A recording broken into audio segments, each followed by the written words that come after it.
The 7 Voyages of Sinbad the Sailor, from the Arabian Nights, translated by Richard F. Burton, narrated by B.J. Harrison.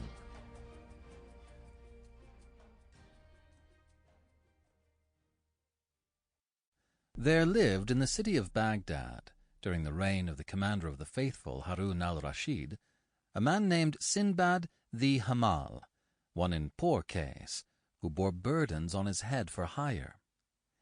It happened to him one day of great heat that whilst he was carrying a heavy load, he became exceedingly weary and sweated profusely, the heat and the weight alike oppressing him.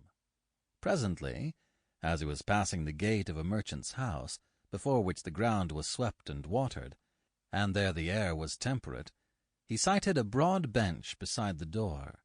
So he set his load thereon to take rest and smell the air. There came out upon him from the court door a pleasant breeze and a delicious fragrance. He sat down on the edge of the bench, and at once heard from within the melodious sound of lutes and other stringed instruments, and mirth-exciting voices singing and reciting, together with the song of birds warbling and glorifying Almighty Allah in various tunes and tongues, turtles, mockingbirds, merles, nightingales, cushats, and stone curlews, whereat he marvelled in himself, and was moved to mighty joy and solace. Then he went up to the gate, and saw within a great flower garden, wherein were pages and black slaves, and such a train of servants and attendants and so forth, as is found only with kings and sultans, and his nostrils were greeted with the savory odors of all manner of meats, rich and delicate, and delicious and generous wines. So he raised his eyes heavenwards, and said, "Glory to thee, O Lord, O Creator and Provider, who providest whomso thou wilt, without count or stint.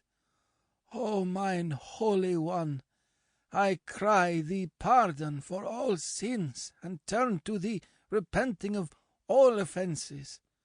O Lord, there is no gainsaying thee in thine ordinance and thy dominion, neither wilt thou be questioned of that thou dost, for thou indeed over all things art mighty.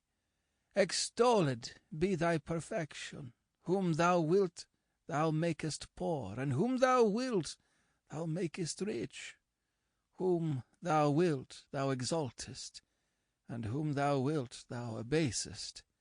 And there is no God but thou. How mighty is thy majesty, and how enduring thy dominion, and how excellent thy government. Verily thou favourest whom thou wilt of thy servants, whereby the owner of this place abideth in all joyance of life, and delighteth himself with pleasant scents and delicious meats, and exquisite wines of all kinds. For indeed thou appointest unto thy creatures that which thou wilt, and that which thou hast foreordained unto them. Wherefore are some weary, and others are at rest, and some enjoy fair fortune and affluence, whilst others suffer the extreme of travail and misery, even as I do." And he fell to reciting, "How many by my labours, that evermore endure, all goods of life enjoy, and in cooly shade recline.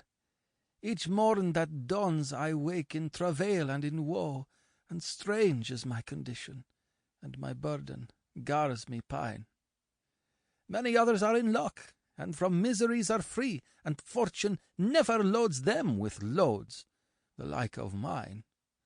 They live their happy days in solace and delight, eat, drink, and dwell in honour mid the noble and the dean. All living things were made of a little drop of sperm. Thine origin is mine, and my provenance is thine. Yet the difference and distance twixt the twain of us are far as the difference of savour twixt vinegar and wine." Sample complete. Ready to continue?